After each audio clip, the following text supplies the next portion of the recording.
7 war parties moved like shadows across the dawn prairie, their horses' hooves drumming a death song against a hardened earth. Samuel Cross stood alone on his porch, watching hundreds of painted warriors emerge from the morning mist, their weapons glinting in the pale sunlight. The circle was closing. 7 tribes, 7 chiefs, all converging on his modest homestead with the precision of wolves surrounding wounded prey. His weathered hands gripped the porch railing as the sound grew louder. Not just horses now, but war chants echoing across the valley like thunder before a storm. The nearest neighbors were miles away. His rifle hung useless against the doorframe. Against 7 tribes, it would be nothing more than kindling. The lead warrior raised his spear, and the entire prairie fell silent. Samuel's heart hammered against his ribs as he stared into the painted face of death itself. But what happened next would silence the entire prairie. 3 days earlier, Samuel Cross had been nothing more than a forgotten man on forgotten land. His small ranch sat at the edge of civilization, where the railroad tracks curved away toward distant cities that might as well have been on the moon. Every morning, he walked the same fence line. Every evening, he sat on the same porch, watching the same sunset paint the same sky. The drought had lasted 8 months. His cattle were scattered bones in the dirt. His well ran deeper each week, but yielded less water each day. At 52, Samuel had outlived his wife, his dreams, and most of his hope. The land that had once promised prosperity now felt like a slow grave, burying him one sunrise at a time. Yet each morning he still walked that fence line, because a man's word to the land is sacred, even when the land stops keeping its promises in return. On the 3rd morning, Samuel found him collapsed beside the creek bed, a young Native American man, barely 20, his lips cracked white from thirst. Blood stained his buckskin shirt. His horse was nowhere to seen. Samuel knelt beside the stranger, recognizing the signs of heat exhaustion and dehydration that had claimed too many travelers on this unforgiving stretch of prairie. The man's eyes fluttered open, dark and desperate, but he was too weak to speak. Without hesitation, Samuel lifted the stranger onto his shoulders and carried him to the house. He poured precious water between the young man's lips, drop by careful drop. He cleaned the bullet wound in his shoulder with the last of his whiskey. He shared his meager breakfast, a hardtack and dried beef. The stranger said nothing for 2 days. When he finally spoke, his English was careful and precise. "My name is Joseph Crowfeather. You saved my life." Samuel shrugged. Any decent man would have done the same. But his kindness would soon summon something far greater than gratitude. By Wednesday, word had spread to town. "Harboring Indians," someone whispered, "probably trading guns too. My cousin's farm got raided last month. Started with someone just like Cross, feeding them, giving them information." Marshal Davis cornered Samuel outside the post office. "Folks are talking, Samuel. They say you're keeping an Indian on your property." "I helped a wounded man," Samuel replied quietly. "Nothing more, nothing less." "That wounded man could be a scout," Davis warned. "Could be marking targets, learning our defenses. You're putting the whole county at risk." Samuel met his gaze steadily. "Since when is mercy a crime in Christian country?" The marshal's expression hardened. "Since good people started dying because of misplaced charity." That evening, Joseph Crowfeather approached Samuel on the porch. His wound had healed enough to travel, though his movements were still careful and deliberate. "I must go," he said simply. "My presence brings you trouble." Samuel nodded, understanding. "Where will you head?"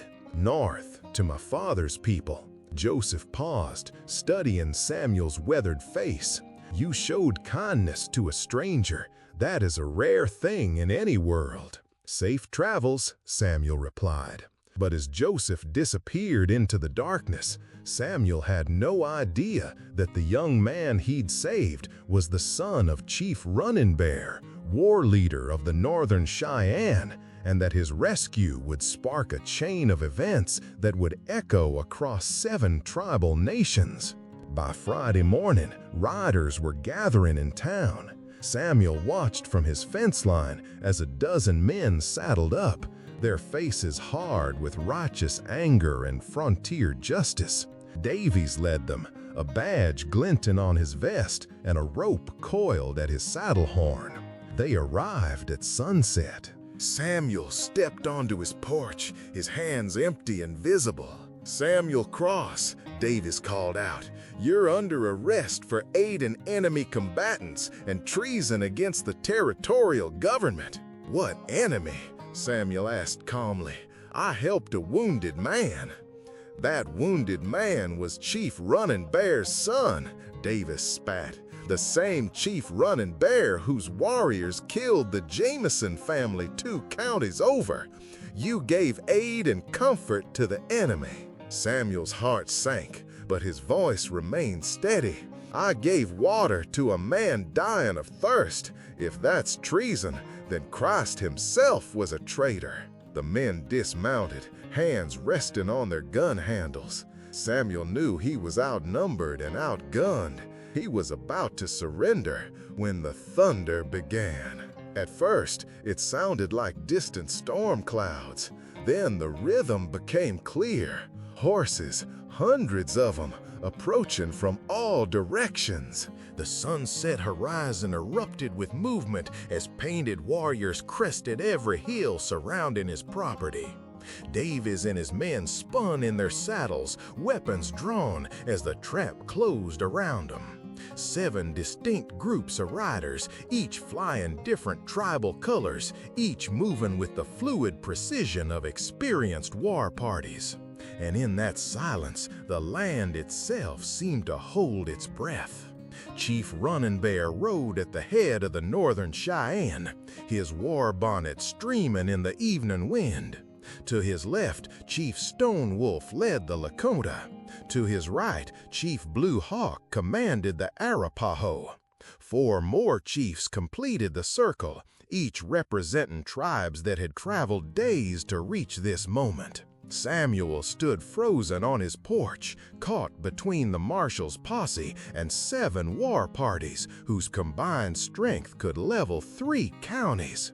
Davies' men were pale with terror, their rifles useless against such overwhelming numbers. Chief Running Bear dismounted and walked slowly toward the porch. His face was painted for war, but his eyes held something Samuel couldn't quite read. "You are Samuel Cross," the chief said, his English measured and formal. "I am. You saved my son." The words hung in the air like smoke from a signal fire. Davis shifted nervously in his saddle, suddenly understanding the true scope of what was unfolding. Joseph Crowfeather told 7 tribes about the white man who gave water to a dying stranger.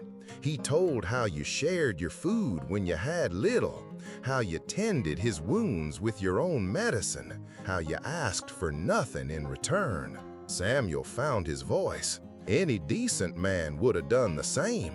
Running Bear nodded slowly. "My son said you would say that." He reached into his medicine pouch and withdrew something that caught the dying sunlight. A silver military medal, tarnished with age. Samuel's breath caught. He recognized the medal instantly. It had belonged to his brother Thomas, killed at Little Bighorn 15 years ago. Samuel had given it to Joseph as a token of safe passage, never expecting to see it again. "This medal," Running Bear said, holding it high so every man could see, "belonged to a soldier who died fighting my people. Yet you gave it to my son as a gift of protection. You valued his life more than your own grief." The chief's voice carried across the prairie, reaching every ear in that deadly circle. A man who gives his most sacred possession to save an enemy's son is not our enemy. He is our brother. Davis found his voice, desperate and shaken. "Chief Running Bear, this man is under arrest for—" "This man," Running Bear interrupted, his voice cutting like winter wind, "is under the protection of 7 tribal nations. Any harm that comes to him will be answered by 7 times 7 warriors." The other chiefs nodded in unison. Very fast-paced delivery, clipped and urgent, with short breaths, whispery undertone, but no dragging. Words snap out quickly, almost like bullets. Minimal intonation, dry and matter-of-fact.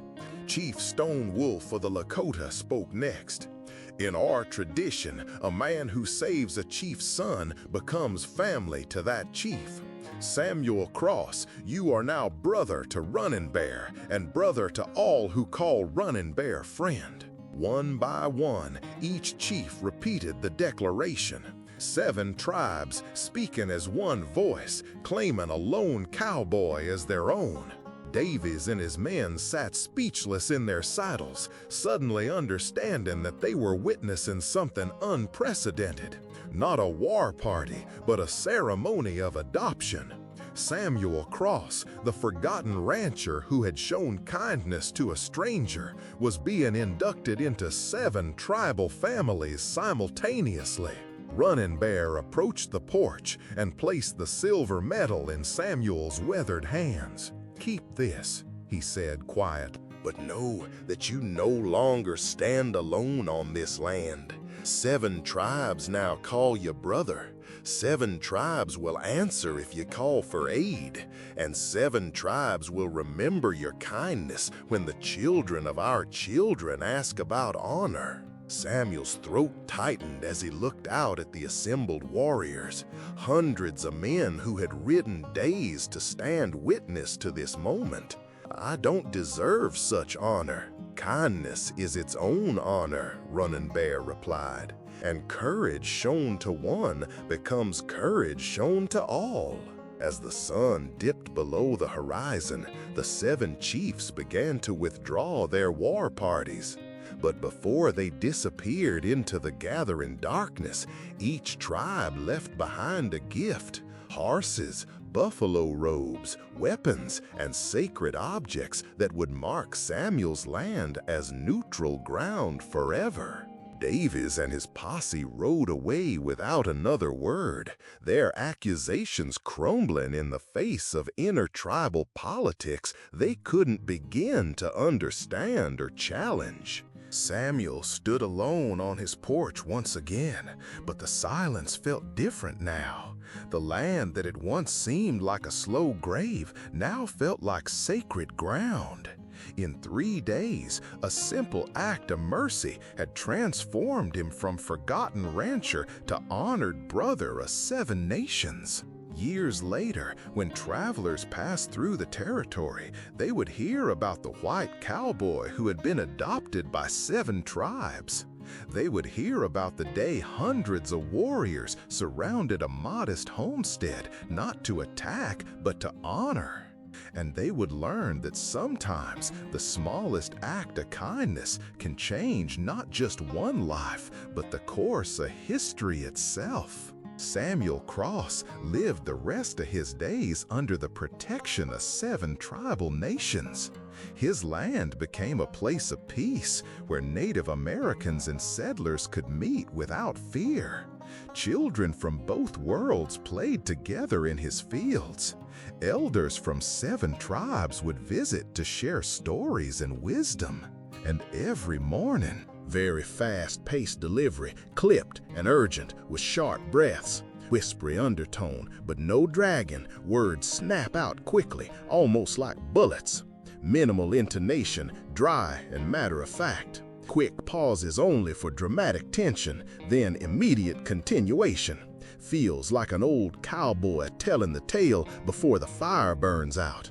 As he walked his fence line, Samuel would remember that mercy can be the greatest form of courage, and that sometimes a cup of water given to a stranger can create bonds stronger than blood. The silver medal still hangs above his door, a reminder that honor is not something you inherit, it's something you earn, one act of kindness at a time. Would you have risked everything to save a dying stranger, not knowing the consequences that would follow? Tell us in the comments. When faced with the choice between safety and mercy, which path would you choose? Subscribe for more powerful stories like this, and click on the video on the screen to watch the next one with a twist so powerful you'll never forget it.